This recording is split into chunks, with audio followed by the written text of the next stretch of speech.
Welcome back to my channel Pranati official. আমি প্রণতি আর তোমাদের জন্য নিয়ে চলে এসেছি আমার আরও একটা নতুন ব্লগ ভিডিও নিয়ে। তো তোমরা ভিডিওটা স্কিপ না করে পুরো শেষ অবধি দেখো, আশা করি তোমাদের ভিডিওটা ভালো লাগবে। এখন কিন্তু আমরা বেরিয়ে পড়েছি, আর এই যে এই গাড়িটাতে কিন্তু ছিলাম আমি, মাধবী আর সিম্মি, আর ওই যে টোটোটাতে কিন্তু ছিল রিয়া, রিয়ার বোন, আরও দু একজন বোন ছিল। তোমাদেরকে একেবারে গিয়ে দেখাচ্ছি। আর আমরা কোথায় যাচ্ছি সেটা কিন্তু তোমাদেরকে এখন আর বলছি না, একেবারে যাই তারপরেই তোমরা দেখতে পাবে। আর আমরা যেহেতু গাড়িতে করে যাচ্ছি তাই কিন্তু অনেকটা এগিয়ে গিয়েছিলাম, আর ওইদিকে টোটোতে যারা আসছে তারা কিন্তু অনেকটা পিছিয়ে গিয়েছিল। তাই কিন্তু রাস্তার একটা সাইডে এসে দাঁড়ালাম, আর এসেই দেখলাম এখানে খেলা হচ্ছে। তো বললাম এখানেই দাঁড়িয়ে কিছুক্ষণ খেলা দেখে নিই, ওরাও চলে আসবে। তো দেখো এরপরে কিন্তু ওরা চলে এসেছে, আর আমরা কিন্তু চলে যাচ্ছি। এই রাস্তাটা দেখে তোমরা কি কেউ চিনতে পারছো? জানলে কিন্তু আমাকে জানাবে। তোমাদের সাথে গল্প করতে করতে দেখো আমরা কিন্তু পৌঁছে গেছি, আর প্রথমেই কিন্তু এখানে গাড়িটা রেখে দিলাম। চলো এরপরে কিন্তু আমাদেরকে টিকিট কাটতে লাগবে, আর এখানে এসে না সবাই ভিডিও করতেই ব্যস্ত হয়ে পড়েছিলাম। যাক, এরপরে কিন্তু আমাদের টিকিট কাটা হয়ে গেছে। আমি এখানে দুটো টিকিট কেটেছি, একটা ছিল আমার গাড়ির আর একটা ছিল আমার। আর এখানে আমি যখন এই ভিডিওটা বানাচ্ছিলাম তখন পদ্মা আমাকে বলছে যে তুমি ভিডিও বানাচ্ছো, আমাকে দাও, আমি তোমাকে বানিয়ে দিচ্ছি। দেখো এখন কিন্তু পদ্মা আমাকে ভিডিওটা বানিয়ে দিল। চলো এরপরে কিন্তু আমরা সবাই যাই ভেতরে, তারপরে দেখা হচ্ছে। আর এখন কিন্তু তোমরা এই ভিডিওটা দেখে অনেকেই বুঝতে পেরে গেছো যে আমি কোথায় এসেছি। হ্যাঁ, আমি কিন্তু আবারও চলে এসেছিলাম ওমস অর্গানিক গার্ডেনে। তোমাদেরকে তো প্রথমে বলেছিলামই যে এই গার্ডেনটা কিন্তু আমার বেশ ভালো লাগে, তাই কিন্তু সবাই আসবে বলছিল। আর আমাকে যখন বলল যে তুমি কি যাবে, তখন কিন্তু আমি আর মানা করতে পারিনি, কারণ প্রিয় একটা জায়গায় যখন সবাই যাচ্ছে আর আমি যাব না সেটা তো হতেই পারে না। আর হ্যাঁ, আজকে কিন্তু আমরা এই পার্কের যে মেন গেট, ওই মেন গেট দিয়ে ঢুকিনি, একটা সাইডে ছোট্ট গেট করেছে, তো সেই গেটটা দিয়েই কিন্তু ঢুকেছিলাম। আর এখানে আমি সবাইকে জিজ্ঞেস করছিলাম যে তোমরা প্রথমবার কে কে উট দেখলে? সবাই কিন্তু বলল যে হ্যাঁ এই প্রথমবারই দেখলাম।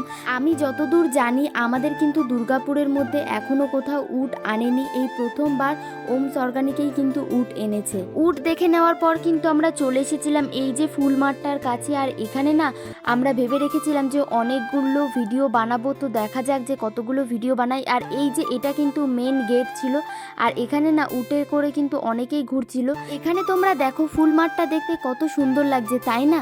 এর আগের বার যখন এসেছিলাম তখন কিন্তু ফুল গাছগুলো ছিল বাট ফুল ধরেনি, আর এবার এসে দেখলাম যে কত ফুল ধরেছে। ফুল মাঠে বেশ কয়েকটা ভিডিও বানিয়ে এখন কিন্তু আমরা চলে এসেছিলাম, আর এখন কোথায় যাব আমরা কিন্তু ঠিক বুঝতে পারছিলাম না।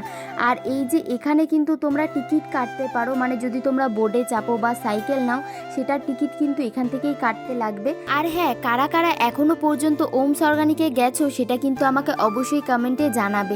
এখন দেখো এই রোদটাতে কিন্তু আমরা দাঁড়িয়েছিলাম, আর এখানে ফটো তোলার ঢং দেখো, এখানে ফটো তুলছে সিম্মি আর ফটোটা তুলে দিচ্ছে কিন্তু রিয়া। আর আমি ওদেরকে বলছিলাম যে এর পরে কিন্তু আমি ফটো তুলবো, জানি না আমাকে অনেক সুন্দর সুন্দর কয়েকটা কিন্তু ফটো তুলে দিতে হবে। এখানে কাণ্ড দেখো, মাধবীর ফোনে কিন্তু চার্জ কমে গেছে, যার জন্য ও কিন্তু এখন ভিডিও বানাতে পারছে না, বাট ও কিন্তু সাথে করে পাওয়ার ব্যাংক নিয়ে এসেছিল, আর যেটা দিয়ে এখন ওর ফোন কিন্তু চার্জ হচ্ছে।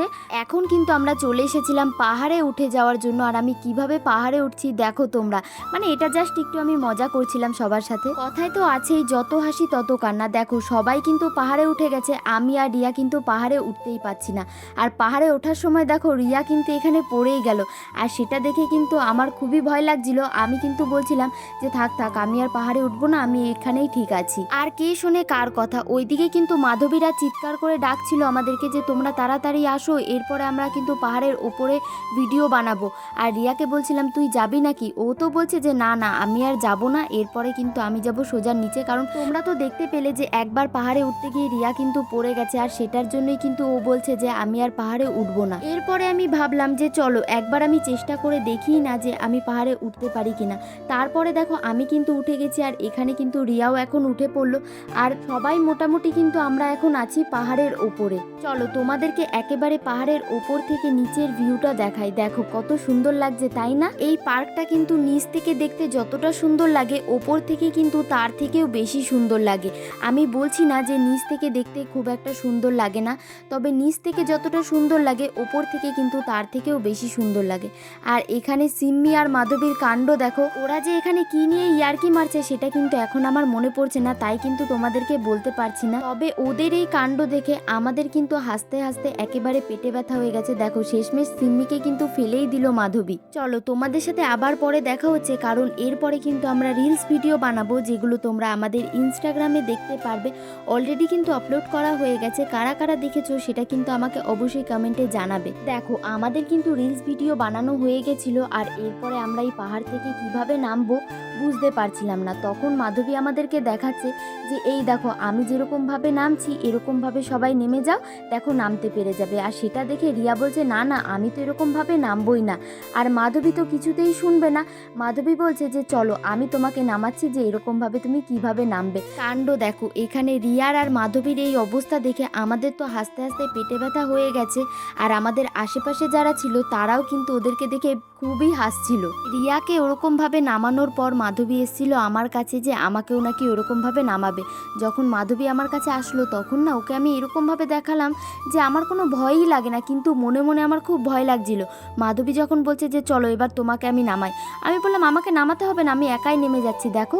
আর সেটা বলে কিন্তু আমি এক দৌড় মেরে নিচে নেমে গেছি। নিচে নেমে যাওয়ার পর কিন্তু আমরা চলে এসেছিলাম এখানে, একটু রেস্ট করে নিচ্ছিলাম, মানে অনেকটা হাঁটাহাঁটি করা হয়েছে, আরও তার উপর পাহাড়ে চেপেছিলাম। আর এখানে কে কে আছে আমি সেটাই বলছিলাম যে সবাইকে একবার দেখা, আমার দিকে শুধু ক্যামেরাটা করে রেখেছিস, তাই কিন্তু আবার সবাইকে দেখিয়ে দিল। ওখানে বেশ কিছুক্ষণ বসে থাকার পর এখন কিন্তু আমরা সোজা চলে যাব বাড়িতে। আর দেখো অলরেডি কিন্তু বিকেল হয়ে গেছে। আর জানো তো আজকে না আমি কোনো জ্যাকেট বা হুডি নিয়ে আসিনি, কারণ আমরা এসেছিলাম ওই দুপুরবেলার দিকে। আমি ভেবেছিলাম হয়তো বিকেল হওয়ার আগেই বাড়ি চলে যাব, বাট আমাদের বাড়ি যেতে যেতে কিন্তু সেই বিকেলই হয়ে গেছে। আর আমার কিন্তু খুবই ঠান্ডাও লাগছিল। আর যখন আমরা গাড়ির কাছে এসেছিলাম তখন কিন্তু আমি বলছি যে আমি কিন্তু আজকে গাড়ি চালাবো না, যে চালাবে চালাও। তখন মাধবী বলছে কেন গো? আমি বলছি যে না গো আজকে না আমার ঠান্ডা লাগছে। তো মাধবী বলছে যে আমার কাছে কিন্তু জ্যাকেট আনা আছে, তুমি সেটা পরে নাও। তখন আমি আবার ভাবলাম যে না না আমি পরে নিলে মাধবী কি পরবে, তার জন্য কিন্তু আর ওর কাছ থেকে আমি পরলাম না। শেষে দেখলাম মাধবীও কিন্তু পরেনি। তো দেখো এরপরে আমরা বাড়ি চলে যাচ্ছি। তো চলো আজকের ভিডিওটা এই পর্যন্তই। তোমাদের যদি ভিডিওটা ভালো লাগে তো অবশ্যই like comment share and subscribe করে দিও। চলো বাই, দেখা হচ্ছে নেক্সট ব্লগে। ততক্ষণ সবাই ভালো থেকো, সুস্থ থেকো, বাই।